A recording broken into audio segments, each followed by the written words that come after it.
Choice creates everything. Do you know this thing कि आपकी choice ही आपकी रियलिटी क्रिएट करती है। बहुत ज़रूरी है कि आप अपने जजमेंट्स छोड़ दें कि जिस एनवायरनमेंट में हम पले बड़े हैं, जजमेंट्स ना अंदर तक हमारे अंदर रमे हुए हैं। बात सिर्फ बात होती है, अगर आप उसमें इमोशंस लगा दोगे तो वो बड़ी बात, गहरी बात, छोटी बात, बेकार की बात ऐसी हो जाती है।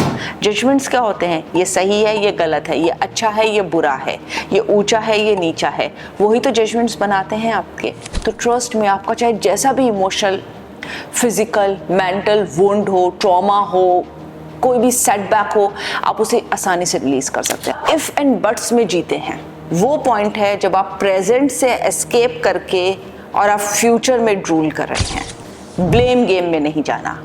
मदर गलत थी, फादर गलत थे, स्पाउस गलत था, बच्चों ने ऐसा किया, सिबलिंग्स ने ऐसा किया, फ्रेंड ने ऐसा किया, टीचर ने ऐसा किया, कुलीग ने ऐसा किया, बॉस ने ऐसा किया।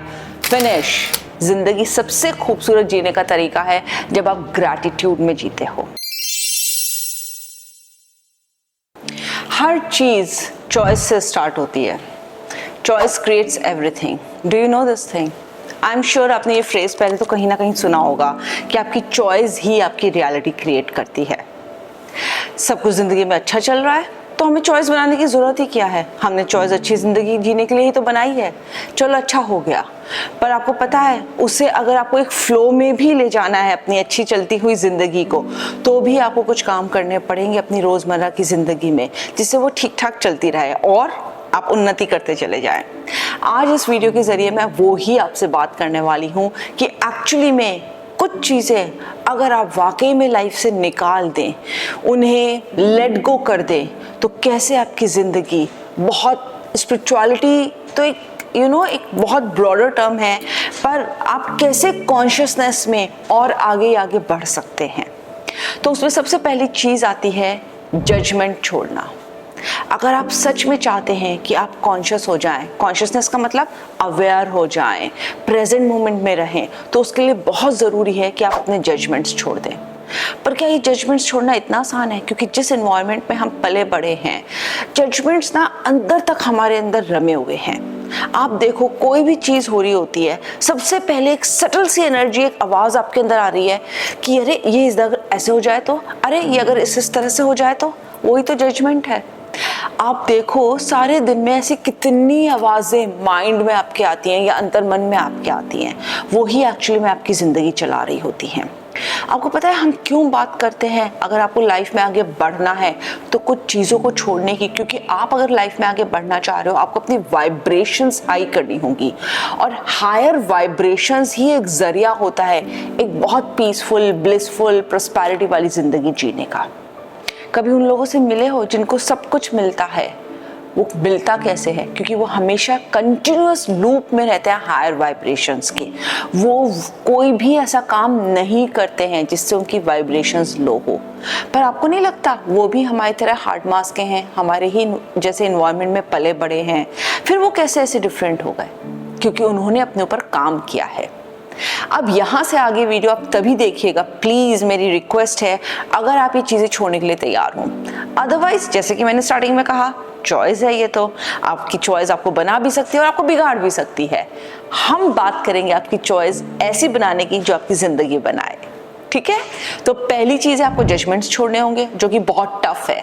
लेकिन अगर सीरियसली आप किसी भी चीज़ के साथ अच्छा बुरा छोड़ दो ना लगाना, ट्रस्ट मी, वो जस्ट एक बात होती है। ये बात मैं हमेशा बोलती हूँ अपने पार्टिसिपेंट्स में से, बात सिर्फ बात होती है, अगर आप उसमें इमोशंस लगा दोगे तो वो बड़ी बात, गहरी बात, छोटी बात, बेकार की बात ऐसी हो जाती है।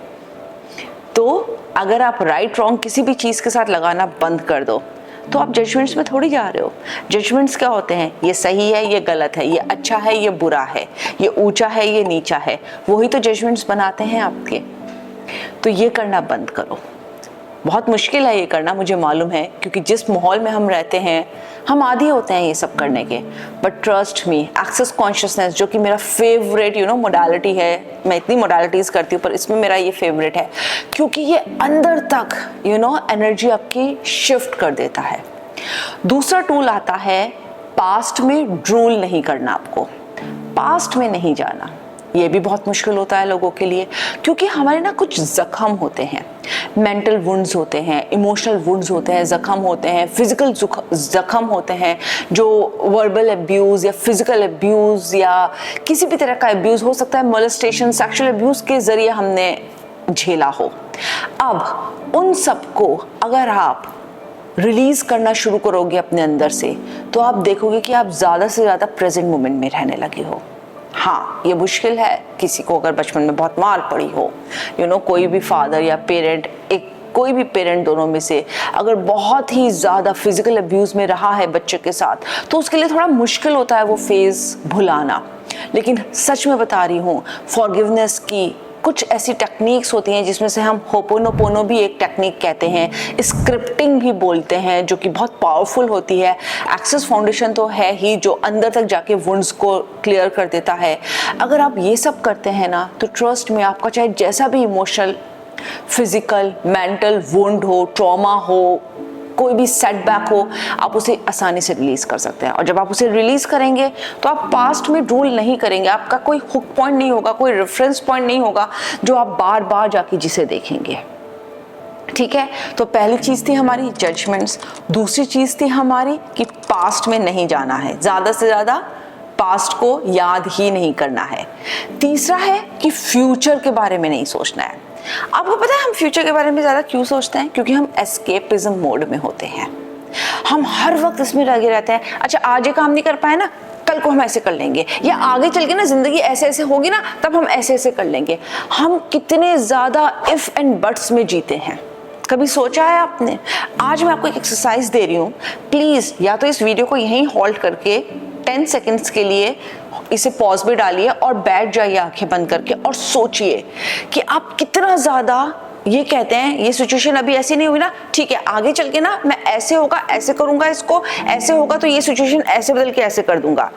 वो पॉइंट है जब आप प्रेजेंट से एस्केप करके और आप फ्यूचर में ड्रूल कर रहे हैं। ये चीज़ भी आपको कॉन्शियसनेस में नहीं जाने देती, आपकी वाइब्रेशंस को हायर लेवल पे नहीं जाने देती, क्योंकि आप प्रेजेंट को भी नेगेट कर रहे हो, प्रेजेंट से आप खुश नहीं हो और आप सोच रहे हो फ्यूचर को मैं ऐसे डिजाइन कर लूंगा। कैसे करोगे जब आप अपने आज फ्यूचर से सेटिस्फाइड नहीं हो, तो प्रेजेंट से सेटिस्फाइड ही नहीं हो तो फ्यूचर को कैसे अच्छा कर लोगे? तो तीसरी चीज ये कि फ्यूचर में ड्रूल मत करो। फिर आता है बहुत इंपॉर्टेंट पॉइंट, जो कि जनरली लोग कहते तो हैं पर उसको मानते नहीं हैं, ब्लेम गेम में नहीं जाना। प्लीज जो भी आपकी लाइफ में हो रहा है उसको मान लो, दूसरों के ऊपर पिन पॉइंट मत करो कि तेरी वजह से ऐसा हुआ है। जब आप दूसरों के ऊपर उंगली उठाते हो ना कि ऐसे हालात थे, ऐसे सर्कमस्टांसेस थे, ये सिचुएशन इस आदमी की वजह से ऐसे ऐसे बनी, ट्रस्ट मी आप सिर्फ उसमें अटक के रह जाते हो, आप उसमें कभी निकलोगे ही नहीं। मकड़ी का जाला देखा है कैसे मकड़ी उसमें उलझ जाती है, नहीं निकल पाती है, फिर ऐसे ही होता है। अगर आप ये सब खत्म कर सकते हो तो प्लीज ब्लेम गेम में जाना बंद कर दो। जो भी आपकी लाइफ में हुआ है उसका चार्ज लेना शुरू करो। बोलो हाँ उस मोमेंट पर ये जैसी भी सिचुएशन थी, मैं चाहे उसे हैंडल कर पाया या नहीं, जितनी भी मुझे अवेयरनेस थी, नॉलेज थी, समझ थी, मैं यही कर सकता था, दैट्स इट। जो एक्शन मैंने लिया उस टाइम के हिसाब से अपने समझ से मैंने बेस्टेस्ट लिया। ब्लेम गेम में जाके मदर गलत थी, फादर गलत थे, स्पाउस गलत था, बच्चों ने ऐसा किया, सिबलिंग्स ने ऐसा किया, फ्रेंड ने ऐसा किया, टीचर ने ऐसा किया, कुलीग ने ऐसा किया, बॉस ने ऐसा किया, फिनिश। किसी ने नहीं किया, जो हुआ बहुत अच्छा हुआ, कोई ना कोई उसने आपको लर्निंग दी है। जैसे ही आप ब्लेम गेम से निकलते हो, ट्रस्ट में आप देखोगे लाइफ आप अपने हाथ में लेने लगते हो, चार्ज अपनी लाइफ का लेने लगते हो। आप नहीं किसी को दोषारोपण में जाते, जैसे लोग बहुत ज्यादा होते हैं ना, इसको भी क्रिटिसाइज कर लूं, उसको भी क्रिटिसाइज कर लूं, इसके ऊपर भी ब्लेम डाल दूं, अपने आप को बचा लेते हैं। नहीं भाई, अपने आप को इस तरह से मत बचाओ, क्योंकि आप सच में बचते नहीं हो, आप उसमें और अंदर तक चले जाते हो। राइट, नेक्स्ट आता है जब वाकई में आपको अपनी वाइब्रेशंस हाई करनी होती हैं, आप कंपेयर नहीं करते किसी से। जो आपको मिला है आप उसके लिए धन्यवाद देते हो। जो आपके पास है, जितना है, चाहे जैसा भी है आप उसमें कोई राइट रॉन्ग नहीं डालते, किसी कंपैरिजन में नहीं जाते। जो है बहुत अच्छा है, जो है मैं उसी से और आगे बना लूंगा। ये आपकी स्ट्रेंथ दिखाती है, पावर दिखाती है। अगर आप कंपैरिजन में चले जाओगे, ट्रस्ट में आप अपने आप के साथ ही सबसे खराब कर रहे हो। आप अपनी स्ट्रेंथ को, पावर को हाईलाइट नहीं कर रहे, अपनी ही रॉन्गनेस में आ रहे हो। नेक्स्ट आता है, कभी भी अपने आप को गलत मत ठहराओ, चाहे कुछ भी हो जाए। अपने आप को जज मत करो। लोग कितना अपने आप को जज करते हैं ना, कितना अपने आप को छोटा फील करते हैं। अरे उसके पास ये है, मैं तो किसी लायक ही नहीं हूँ इसलिए मुझको नहीं मिला। सच में आप किसी लायक नहीं हो। इस पृथ्वी पर जो भी चीज है, कोई भी पेड़ पौधा, कोई भी जीवित वस्तु, जैसे जानवर हो गए, एक छोटा सा छोटा काई वाला जानवर भी, राइट, वो भी भगवान ने किसी न किसी चीज के लिए भेजा है। सबका उपयोग है। हम कई बार सोचते हैं ना कि अरे इसका क्या उपयोग है, ये तो बेचारा इतना कष्ट उठा रहा है, इसकी बॉडी से इतना परेशान कर रही है, फिर भी ये जिंदा क्यों है। उसकी भी कुछ यूटिलिटी है इस प्लेनेट अर्थ पे, इसलिए यूनिवर्स ने, भगवान ने उसको यहाँ भेजा है। तो अपने आप को किसी भी सिचुएशन में नेगेट मत करो, अपने आप को गलत मत ठहराओ। और फिर जिंदगी सबसे खूबसूरत जीने का तरीका है जब आप ग्रैटिट्यूड में जीते हो, हर चीज के लिए धन्यवाद देते हो। सब में से जब आप जजमेंट्स निकाल लेते हो ना, और जो जैसा है उसको वैसा ही स्वीकार करके दिल से धन्यवाद देते हो, थैंक यू सो मच तुम्हारी प्रेजेंस के लिए मेरी लाइफ में, चाहे वो आपसे पास है चाहे दूर है, पर आप उसके लिए बहुत शुक्र अदा करते हो। मैं आपको सही बता रही हूँ, आप इतनी हाई वाइब्रेशंस में चले जाते हो, आपके चक्रास, आपके ऑरा इतने सूदिंग और इतने लाइट होते हैं कि जो भी आपके सर्किल में इंसान आएगा वो महसूस कर सकेगा कि ये आदमी बिल्कुल डिफरेंट एनर्जी का है। ये करके देखिए और मुझे ज़रूर कमेंट में बताइएगा कि शायद स्टार्टिंग में आपको करना मुश्किल लगे, और अगर मुश्किल लगे तो प्लीज़ मुझे मैसेज करिए। एक्सेस फाउंडेशन क्लास जो मेरी बेस्टेस्ट क्लास है, जो मैं बहुत तारीफ़ करती हूँ, जो ये सब करने में आपको बहुत मदद करेगी, आप अचीव कर सकते हैं उसके थ्रू। और मेरा ईमेल एड्रेस है varsha.sangal@gmail.com, उसके थ्रू भी आप मुझसे अपने क्वेश्चंस पूछ सकते हैं।